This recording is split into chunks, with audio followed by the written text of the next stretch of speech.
بسم اللہ الرحمن الرحیم. جواب والا اور منڈی بہودی دو جگہ سے میں پہلے تو آپ سب کو سلام پیش کرتا ہوں کہ آپ نے اس بھرپور طریقے سے ہماری مارچ کے اندر آج شرکت کی، تو آپ کا بہت بہت شکریہ.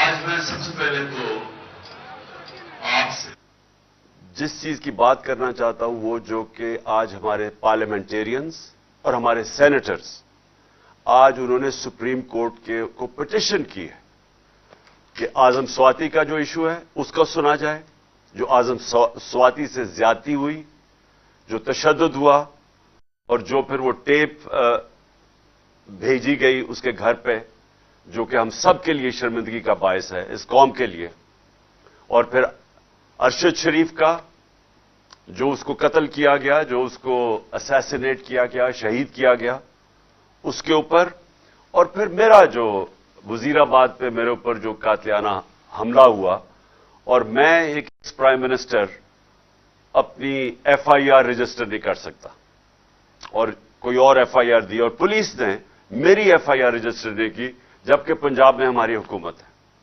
تو یہ ہم نے سپریم کورٹ کے پاس لے کے گئے ہیں، اور مجھے امید ہے کہ ہمارے آنریبل چیف جسٹس اس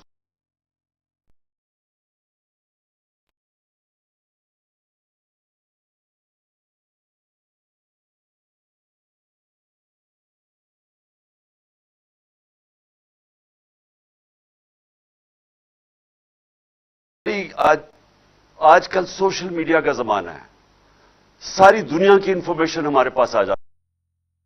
برطانیہ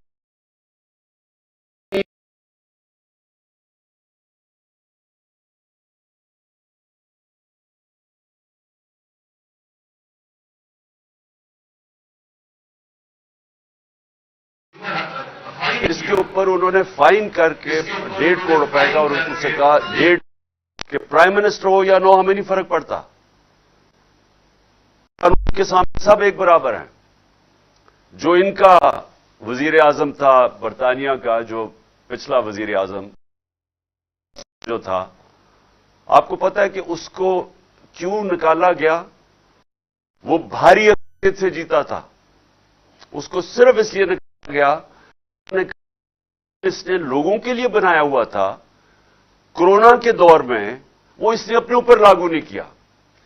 ایک وجہ تھی کہ اس کے اوپر انہوں نے اس کے اوپر ایکشن لیا اور اس کو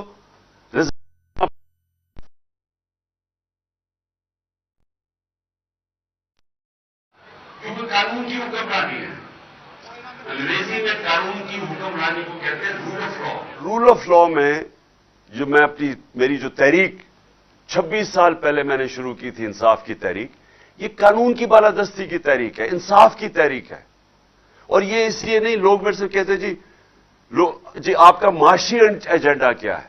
اب ملک میں خوشحالی کیسے لے کے آئیں گے؟ اگر ملک میں خوشحالی لے کے آنی ہے تو یہاں انصاف قائم کرنا پڑے گا. جب تک اس ملک پاکستان کے اندر قانون کی حکمرانی نہیں ہوگی، یہاں خوشحالی نہیں آنے لگی. جو بھی کوئی ہمارے ماضی میں جھوٹ بولتا رہا ہے کہ میں ایشین ٹائیگر بنا دوں گا یا میں لاہور کو پیرس بنا دوں گا، یہ نہیں بن سکتی جب تک انصاف نہیں ہوگا. نبی صلی اللہ علیہ وسلم نے مدینہ کی ریاست میں سب سے پہلے عدل اور انصاف قائم کیا، خوشحالی بعد میں آئی. آج اگر آپ ایک دیکھیں انصاف کا انڈیکس یا رول آف لا کا انڈیکس یا قانون کی حکمرانی کا انڈیکس دنیا میں چھپا ہوا ہے کہ کون سے ملکوں کے اندر انصاف زیادہ اور کدھر کم ہے. تو دنیا کے اندر ملکوں کی ریٹنگ کی ہوئی ہے کہ نمبر 1 ملک کون سا ہے، نمبر 2 کون سا ہے، 3. تو جو سارے دنیا کے اوپر کے 10 15 ملک ہیں، سب خوشحال ترین ملک ہیں. ان میں ہے ڈنمارک ہے، سویڈن ہے، ناروے ہے، سوئٹزرلینڈ ہے، برطانیہ ہے. جو بھی ملک کے اندر دنیا میں خوشحال ملک ہیں، جرمنی ہے، ان ساروں کے اندر انصاف اوپر ہے، قانون کی حکمرانی ہے، وہاں رول آف لا ہے وہاں. تو سوچیں کہ پاکستان کدھر ہے رول آف لا انڈیکس میں؟ ہم دنیا کے اندر 129 نمبر پہ ہیں. 129 نمبر پہ پاکستان ہے